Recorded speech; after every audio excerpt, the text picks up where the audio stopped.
All of us. Yeah. This is the night we've been waiting for. Yeah, that's right. Yeah. Okay.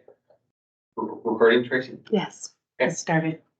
Thank you. So we'll get started. So, welcome everyone to our public budget information meeting for the 24-25 budget. And this is the first of two public consultation meetings. This one is more about sharing information around the current year, around some comparators, and that creates some context for development of the budget. So first, I'd like to acknowledge that the district is located on the traditional and unceded territory of the Samath First Nation and the Matthew First Nation. With this, we respect the longstanding relationships that Indigenous nations have to this land, as they are the original caretakers. So we're going to go through, like I say, a few things, talk about some of the planning process for the current budget plan, give you a little snapshot of the current year's financial information, go through some comparators, and then talk about the engagement opportunities in this year's budget. So first off, the board approved the budget calendar in November for the budget development for 24-25. These are the major activities that will occur as we begin to develop the budget for the next school year. You can see we're sort of at the start of the process where we have this public budget information meeting and then a number of other activities, some public, some internal, that follow this process. And this PowerPoint will be available online, obviously, at the end of the meeting. So we're in a strategic refresh cycle this year. So there's a major work in redevelopment of the board's strategic plan. Currently, we're partway through our consultation and information gathering phase for the strategic plan on our engagement portal. And we'll continue to collect feedback there for until the end, when we put at March 15th. And then the board will go through the process of going through that information.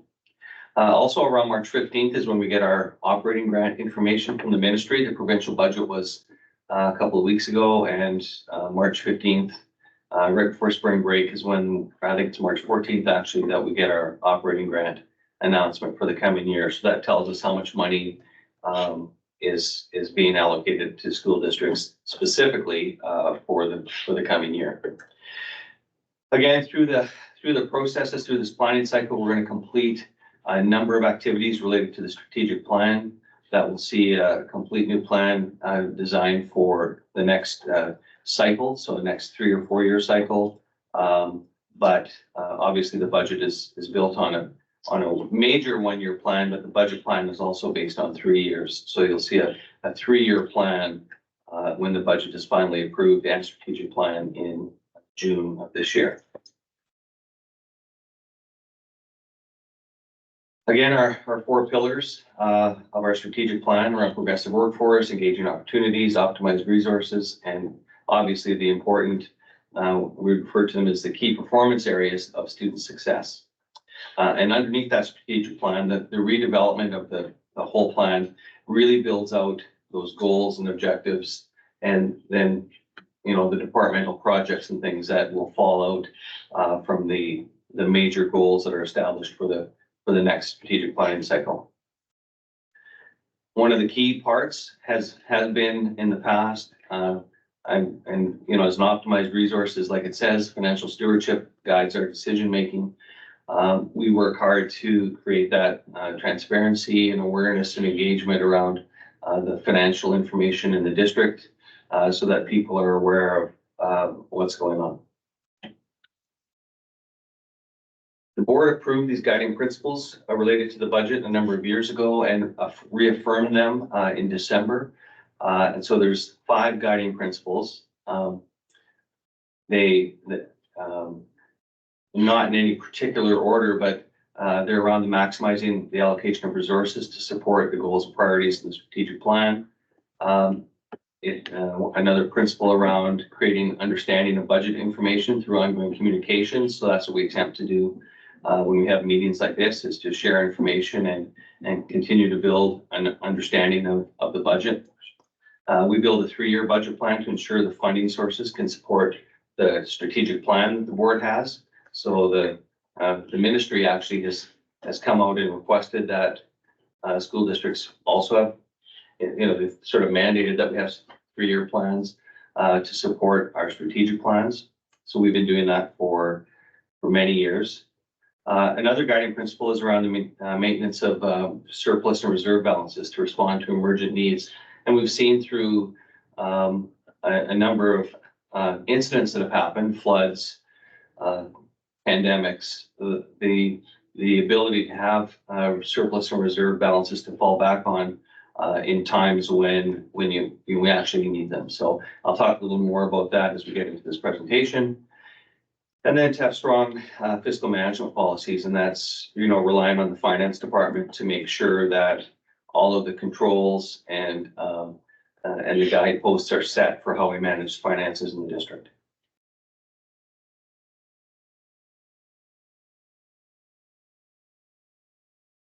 Okay, so this is just a picture of the amended budget. The board at the end of, or at the meeting in February, approved the amended budget for the current school year.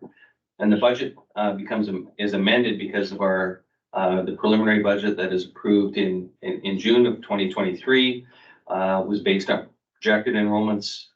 When the enrollments are finalized in September, the ministry provides an updated operating grant to school districts in December, and then the minister requires that an amended budget be approved by the board by the end of February every year. And so the board has approved that amended budget. 84% of the $275 million budget is in the operating fund. So that's around 231 million. And then the other two funds, special purpose fund, things like our affordability fund, our food programs, our school-based budget, or not budgets, but school funds fall into special purpose funds. And then the capital fund, dealing with capital expenditures. If anybody has any questions as we go through this, please feel free to jump in, especially those in the public. So the 22-23 amended operating budget, like I said, is around $230 million. You can see that in the current year, we plan to use about $1.5 million of our accumulated surplus. So it's this current year deficit. So we're spending more money in the current year than we have in revenues. Part of that, like I say, is if you look at transfers to capital fund, there's $500,000 in that transfer that relates to capital projects, and that's year 2 of a 3-year commitment the board made with the ministry to transfer a total of $1.5 million to the 2 capital projects we have underway at Margaret Sanderson and Augustin right now. So in the current year, we plan to use about $1.5 million of our accumulated surplus. And as the board continues in the next month or 2 months to develop the budget, we'll be refining what that forecast looks like for year end. So we actually have a really good idea of what that surplus might be. Speaking of accumulated, Can I just make a comment? I see the last slide. It shows the percentage of money that goes into instruction. Is it still our understanding that percentage is higher than in many districts? It's higher than the provincial average. I've got a slide here that'll show Thank you. what that allocation looks like in the current year. So speaking of accumulated surplus, some people, there's always a topic that is some folks have a hard time understanding why we have that. But the board approved an administrative procedure a number of years ago around accumulated surplus. That was also a requirement of the province, is that the boards adopt an accumulated surplus policy. And so we have that, and it does sort of direct the different areas of accumulated surplus that we have, and I'll talk about them right now. So first of all, an accumulated surplus is simply just the amount of excess revenue you have over time that you haven't spent that you're allocating to a future year. So, like any household would have, you would have savings for, future expenditures that may arise, that you just can't simply fund out of a single year. So, that's what the accumulated surplus is. There's a number of different parts of the accumulated surplus. One part is referred to as the unrestricted accumulated surplus. So that means there's no plan for how that money will be spent. It is unrestricted. It's there to deal with that kind of rainy day fund when something happens that's unexpected, that you have the resources to deal with.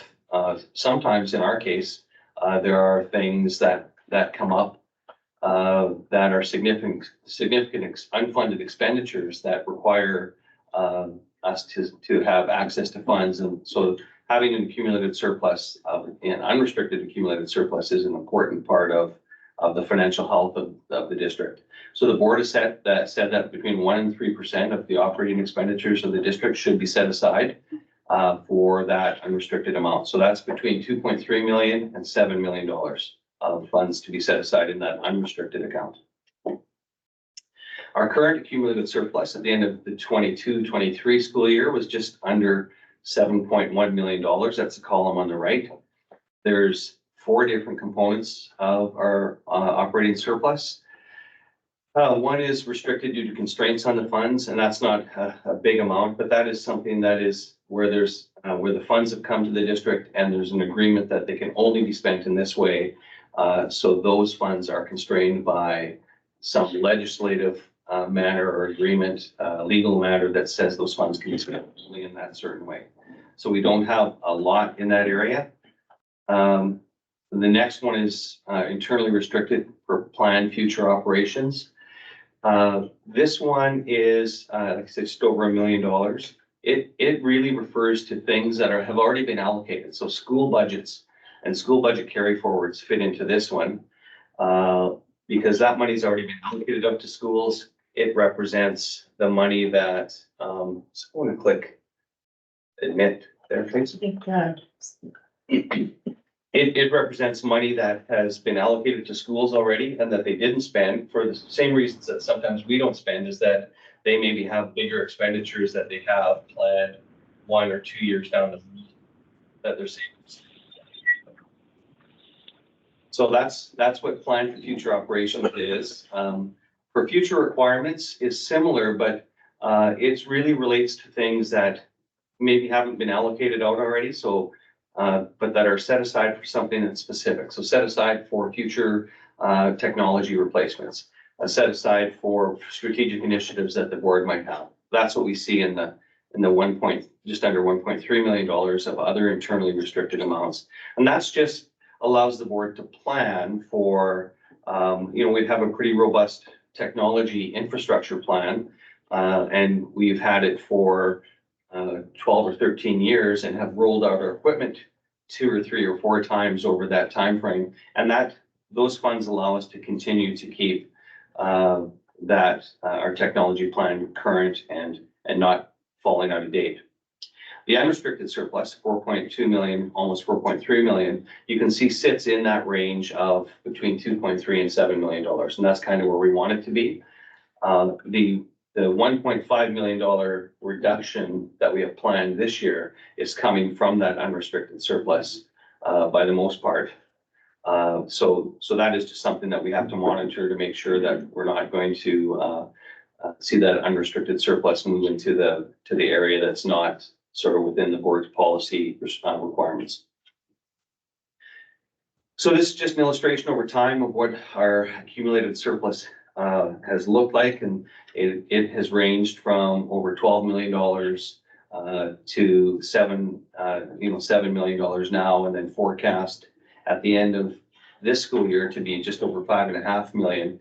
And then in last year's budget plan, in the 3-year plan last year, it showed that the accumulated surplus was going to stabilize over the next 3-year period. So we see that number flatline going forward. Now I'm going to just go through some financial comparisons, and these are not meant to be looked at directly between our district and another district. The comparator districts I've used are ones that are either in proximity to Abbotsford or of similar size. And like I say, they're just give you a general idea of where we fit in terms of what our spending looks like. So first off, over the past 5 years, the amount of spending in the district, and that's obviously been supported by provincial operating grants, has increased by almost $37 million. 81% of that, or almost $30 million, has been in instruction. And then you see the rest of that breakdown, about $4.6 million or 13% in operations and maintenance, $2 million in administration, and then about $600,000 in additional spending in transportation. So that's how over that 5-year period, the additional money has been spent. When we look at the comparisons, and these are taken from the audited financial statements of all these school districts, when we look at the comparators of where we sit in terms of the major areas of spending. So those major areas are instruction, district administration, operations and maintenance, and transportation. This is how we fare. And like I say, I just won't draw any specific comparisons to one particular school district. And like I say, there's reasons for all of these little shifts in numbers and that kind of thing. But the line that goes across is the provincial average number. So you can see that we spend more than the provincial average in instruction. In district administration, you see the comparators again, we spend a little bit less than the provincial average. And that's despite that in last year, in the 22-23 year, we had some, when you think about the district administration budget, it's under 4% of the total budget. There's some fairly significant one-time costs included in that budget. So we're had some significant recruitment costs in the 22-23 fiscal year. And we also began implementation of our new ERP system. So there's some one-time costs included in that number that we've typically seen our district admin costs being, a little lower than that. The margin between us and the provincial average is even greater than it shows in this case. Operations and maintenance, same thing. You see that we spend a bit less than the provincial average. Keep in mind that when you look at some of these numbers, 1 or 2% is, 1% is over $2 million. So when you look at the spending, even though it's only looks like a fraction of a number, it could represent millions of dollars in total expenditures. And in transportation, we spend a little bit more than the average. And you see the comparators, and I know the board has heard me a number of times talk about having to address transportation and the spending around transportation and the service levels that we have. And I just think it's an area that we need to pay some attention to in the coming years. So just a couple of interesting things that we look at the administration level when we're building the budget and wondering about different things about how we spend, and the things that we hear sometimes from schools about we don't spend enough on these kind of things and what our budget looks like. This is looking at supplies per student that are spent in the district. And when you compare us across the same comparator group, we do spend a bit more. It's around $500 a student on the supplies line item in the budget. And that's about $1.2 million. That represents about $1.2 million more than the provincial average. So we're not on the low end of supplies and services spending, and that's the broad category. So that includes all areas of supplies and services. And so it's, just one of the things that we look at to say, is that an area where we need to spend more? Is it an area where we need to spend less? And so some of the comparators like this are things that we look at just to have sort of some general sense of our budget and how it stacks up to people in the same industry as us, if you will. And this won't surprise anyone who's been on the board for a while. I mean, this board has had a long history of being very, ahead of the curve in managing its facilities, in doing projects that are create efficiencies in how we run our buildings, all the energy management side. So it's not a surprise in any way that we sit as one of the lowest districts in utility consumption. And I would say that when most of the comparator groups are in the Lower Mainland, so we're not comparing to districts that have more heating days or more cooling days than us. We're comparing to districts that have similar operating conditions that we have. And that shift in that line is almost $1 million as well. So we, and sometimes we sit in this boardroom in the winter, and at 7:30, it starts to get a little chilly in here, and we're all looking for our coats. And we have that happen in all of our schools, but that's why we do it. And those savings get regenerated back into other areas of the budget and allow us to spend more in the areas like construction and things like that.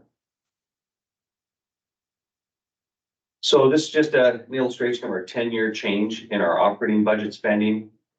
There's actually 4 lines in there. The instruction line is one you see where 10 years ago we were spending about $140 million in instruction, and now it's pushing $200 million in instructional spending. The next biggest area is in our operations and maintenance area. And then the 2 bottom lines there, obviously, are transportation and district admin. And this is just a different way to illustrate the spending over time and the increased costs that the district has. I always put this one in because DPAC likes this one the best.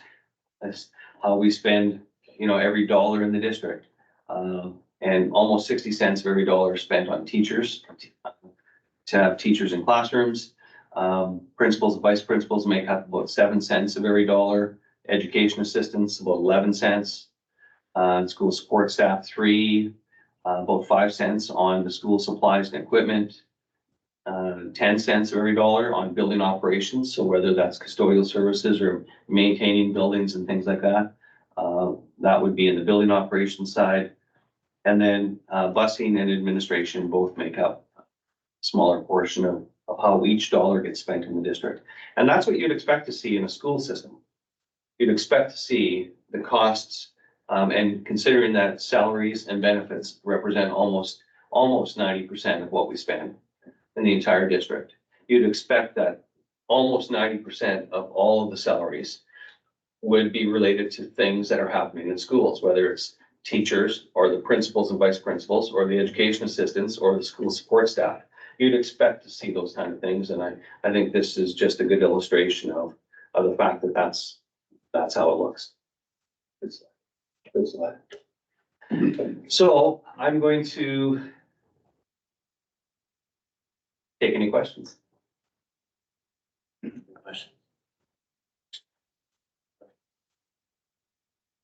Okay, I want to talk a little bit about the planning for 24-25's budget. The provincial budget obviously was, like I say, a couple of weeks ago. The Ministry of Education's operating budget is $9.6 billion. And the increases, and I think this is where we start to say, well, how is this going to impact our schools and our grants for next year? There's a $300 million increase in the shared recovery mandate funding. And so that is wage increases. So there's another wage increase of 2% for all staff, plus a cost of living adjustment up to 1%. That will be effective on July 1st. $300 million has been allocated for that it's called the shared recovery mandate, plus COLA. So that's been represents the biggest part of the allocation. And if I go back to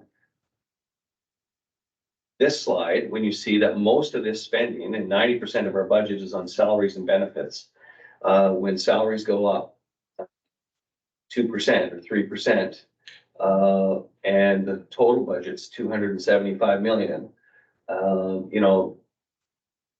and the biggest part of that is salaries and benefits. You would expect that the biggest increase from government in order to fund that would be for salaries and benefits. There's $217 million set aside for enrollment growth. So we've also got some projected enrollment growth, but from the news across the province, you see places like Surrey and Langley. Lots of these communities have huge enrollment growth. So there's $217 million set aside to deal with growth in student enrollments. $71 million for the Classroom Enhancement Fund, and that deals with the restored collective agreement language that was implemented back in I always forget when that is, 2016, 17. So that's just represents the increase for the coming year, and a total Classroom Enhancement Fund is like $800 million in total now, and I think it started, at $300 or $400 million. So it's had significant growth over that timeframe. A $19 million increase in the school food program. So that is, a new program that started this year, and we know that there's an increase coming for next year. And it says details coming regarding student affordability fund. And I know there was a press release today from the ministry around the $20 million being allocated to the food program. So this will be in addition to the school food program, but the affordability fund has a little bit different parameters. It deals with fees and things like, to help offset supply costs for students and for parents. And so it's a little bit different parameter than the school food program. So when we start building, and the folks in the finance department, when they start building the budget estimates for the coming year, obviously we're going to know what our grant is in about 10 days. But we will factor in an increase right now in enrollment projected around 218 students for next year. We don't anticipate there'll be any huge shifts in provincial funding. We know that we're going to get more money in the food program. We know we're going to get some amount in the supportability funding. Those are in and outs, so we don't, we expect to fully expend all those funds. We don't see any other shifts in provincial funding in terms of any of the other grants or things that come from the province. Our expectation is that all those collective agreement costs will be fully funded. So not just the costs of the shared recovery mandate, but also the costs of any COLA amounts will be fully funded. So the $300 million is set aside for that. But again, we want to actually see that the costs are fully funded. And in our assumptions, we will make the assumption that once we estimate what the costs are, that those costs will be fully funded. We don't see that in the district we're planning any major service or programming changes, other than we are updating the strategic plan, and there often is some initiatives that flow out of the change to the strategic plan when the board approves that. So that will be some potential shift in some areas related to that. So just to identify some budget pressures, and there may be more, these are some of the sort of ones that are most in front of mind, if you will, in terms of when we look at the budget. Obviously, inflationary pressures are significant. Our work safe costs just from last year have gone up $400,000, and those are unfunded. So there's no funding from the province to say, oh, here's funding to cover inflationary pressures, and that's just one item that I could tell you about. Everybody can see the inflationary pressures on your own household. So we have the same things that happen to us. So we've seen costs related to many of our projects, whether they're minor capital, maintenance projects, school supplies, all those things carry with them inflationary pressures that we're not funded for. And so we have a difficult time trying to help all of our sites, whether it's our facilities department or it's a school that needs to buy something. We have a hard time at the district level allocating out inflationary pressure funds when we're not funded for them either. So it becomes a little bit of it almost becomes a budget cut, especially in the last couple of years when you've experienced high inflation. So we're making estimates again that inflation will be somewhere between 5 and 8% for the coming year.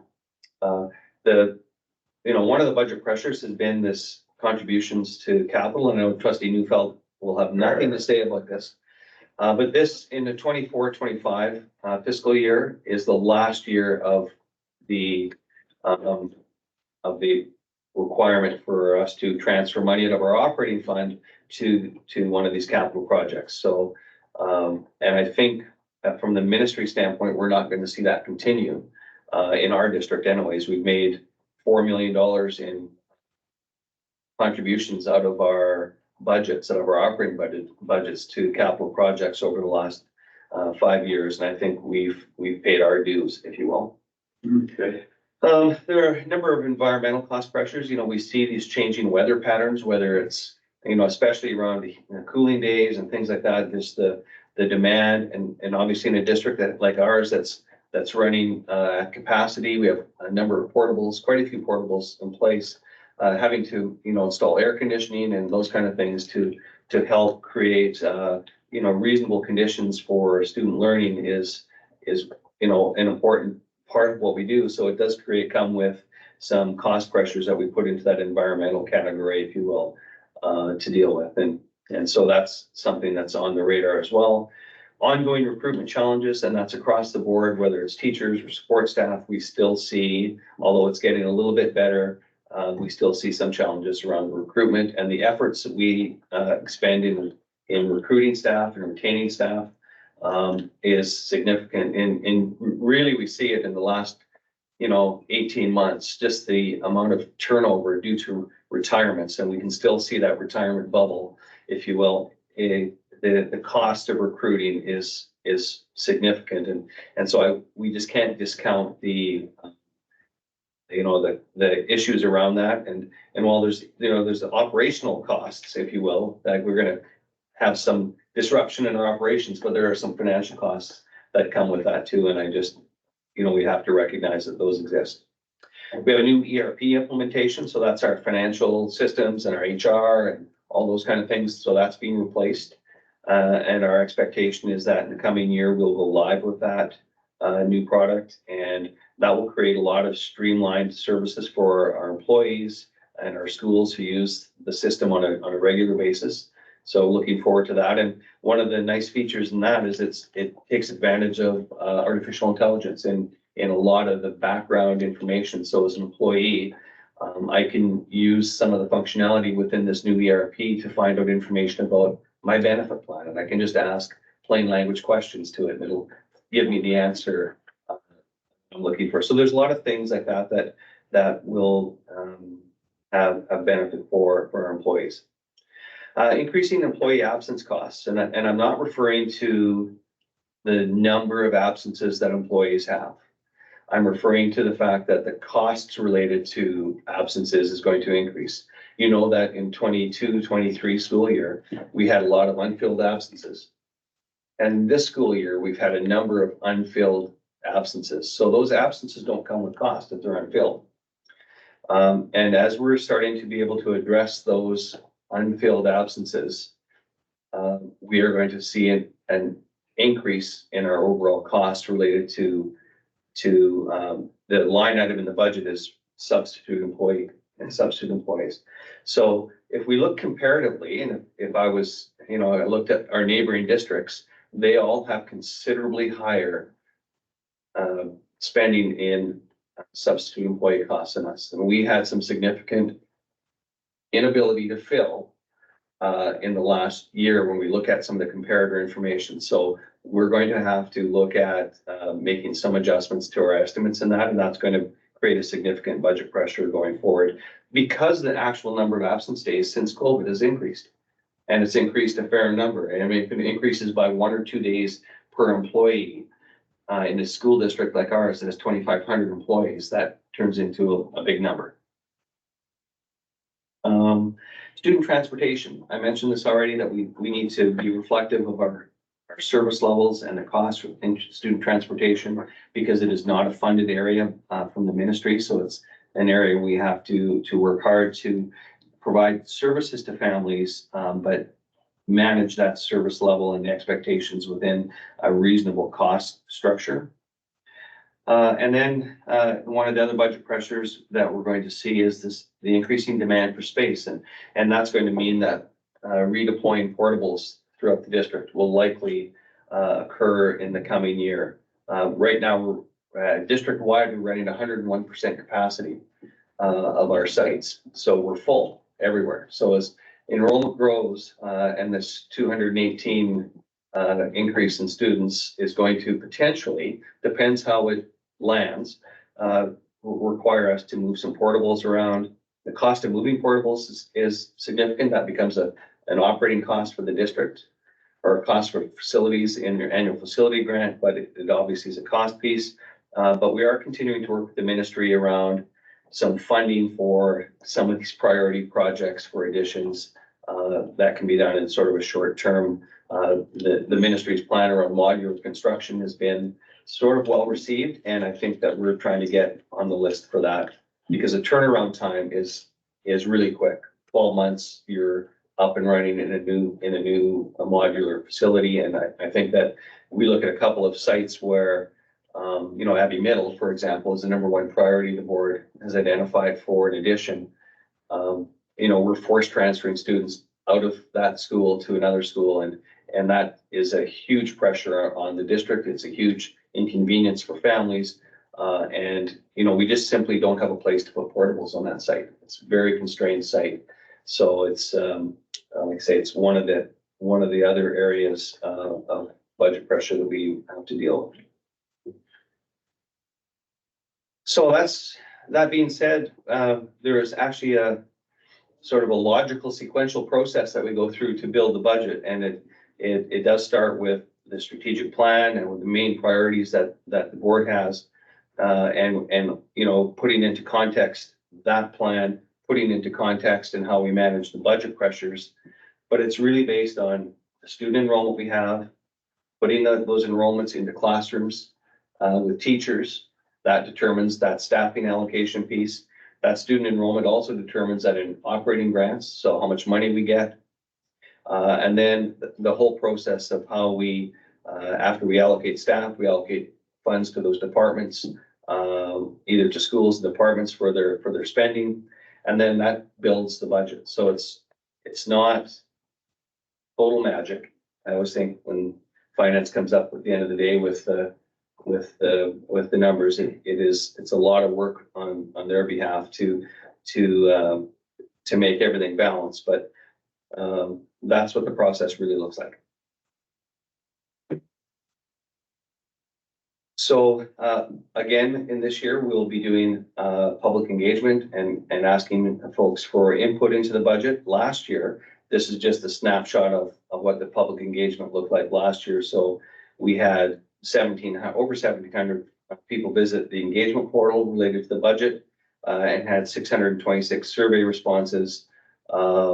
And so we had, our intention is that we would see at least that or better participation again this year in the budget. And that engagement site will be launched, I think, tomorrow. And the notification will go out and be looking for feedback related to the budget information. So the rest of the plan is around continuing to engage with stakeholders. So we will encourage all of our stakeholders to participate in the engagement portal. We will meet with our Indigenous Education Council, and they will tell us about the budget plans that they have. But I think it's also important for us to share with the Indigenous Education Council what the district is doing in this budget and what the district's main strategic objectives look like. We've had some stakeholder meetings. We had a partner liaison meeting. Was more strategic focused, but obviously the strategic plan and budget are aligned very closely. So it's that will contribute to some of the budget development as well. And as we build our strategic plan, obviously going through the goal development phase, consulting and talking to schools about their staffing allocations, and having all of our departments update their operational plans or some of the internal work we'll do. And like I said, we expect the operating grant announcement on March 14th. And following that, we will, in the next couple of months, be able to determine all of those revenues and expenditure estimates for the coming year, present to the board on June the 8th, I believe. mid-June. Yeah. And then submit to the ministry by June 30th. So that's it. It's a great information, Ray. Thank you so much. You want to give Ray a hand? Yay. Well, I hope it comes across from this, and you always explain it so very well, is the assumption that some have that there is extra money in the school district, and that most certainly isn't the case. We do have a relatively small restricted surplus, and it's smaller than we'd like to have it for a kind of a rainy day fund, but there, there is no extra money. Yeah. And if there was, we'd be putting it into classrooms for sure. Ray, is there any avenue by which we are, I don't know, lobbying's not the right word, but sort of like encouraging the ministry to fund certain items in greater amounts? We've worked with the ministry, administratively with the ministry on capital a lot to get, advance some of our capital needs specifically for Abbotsford. Yeah. Broadly, provincially, to look at things, how can you turn 3 or 4 projects that the government may have into 5 or 6 projects? So that's how this modular construction idea came forward. Yeah, I mean, we're knocking on the ministry's door regularly for Abbotsford to get some capital funding, and we haven't done terrible in that regard. And we're in the middle of 2 additions right now, just finishing a major seismic retrofit at ATS. That's gone on for a couple of years, but the 2 new addition projects will be important additions for us for sure. But we're experiencing some growth, and some of the mid-year growth that is hard to account for, related to immigration and things that we just see. We had such growth from September to December in that area, and that's when we get funded in September for student counts, and then if they show up October 1st, they're not necessarily on the funded list unless they've got extraordinary needs or something like that. So just some of those issues that we've raised with the ministry as well about how to better capture some of the funding. Some of the mechanisms in government have been around for a long time, and it's, you think it's hard to change the direction of a school district. It's even harder to change the direction of government, the institutions that exist and the policies and the guidelines and the rules that exist in a big place like that is even, it's hard here. It's really hard there. Yeah. So Makes sense. So I think that we'll see in the next little while some, hopeful news for us that we can help deal. I think one of the biggest financial challenges that we're going to have is managing space. Yeah. Is going to be a huge one for us. There's so much space out there. If our vast Zoom audience has had questions, are we taking any in the chat, or will we simply, do we see any? Our past student audience. Yeah, if anybody has any questions. And again, we want to remind folks that this will be posted I don't think we have any on our website. Not seeing any questions on that. Okay, Clear as mud. Yeah. yeah. You Excellent. explained it too well. Good job. Yeah, it's excellent. Thank you, Ray. It was excellent as always. You have another budget, Yeah, the next one is May, May 16. 16th. Yes. All right, way to go. right? Sorry. Excellent. See, budget fan in the house. See?